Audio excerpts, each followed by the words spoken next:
আসসালামু আলাইকুম প্রিয় ভাইরা, আপনারা জানেন যে আমরা আমাদের অধিকার আদায়ের জন্য একটি যৌক্তিক আন্দোলন করতেছিলাম, কিন্তু দুঃখের সাথে বলতে হয় একটি মহল এই আন্দোলনকে ভিন্ন খাতে প্রভাবিত করার চেষ্টা করছে।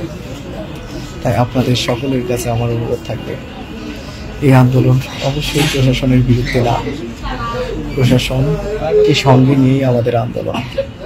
তাই যারা প্রশাসনের বিরুদ্ধে এখন সোচ্চার, প্রশাসনের বিরুদ্ধে যারা আন্দোলন করছে, তারা অবশ্যই অন্য কোনো উদ্দেশ্য নিয়ে এই আন্দোলনে এখন অংশগ্রহণ করছে।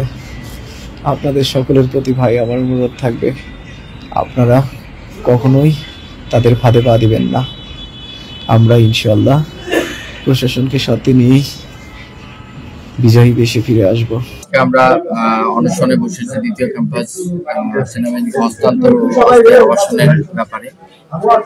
তো এখানে একটা কথা প্রথমে আমি স্পষ্ট বলে দিতে চাই যে আমরা বিসি বিরোধী না এবং আমরা প্রশাসন বিরোধী না।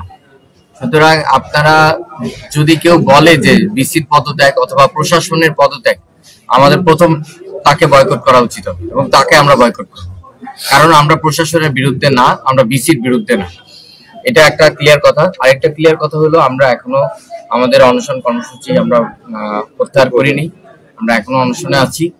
যা হয়, যদি অনশন ভাঙতে হয় তাহলে সবাই একসাথে ভাঙবো, যদি অনশন থাকতে হয় তাহলে একসাথেই থাকবো, এবং পরবর্তী কি হবে এটা আমরা জানি।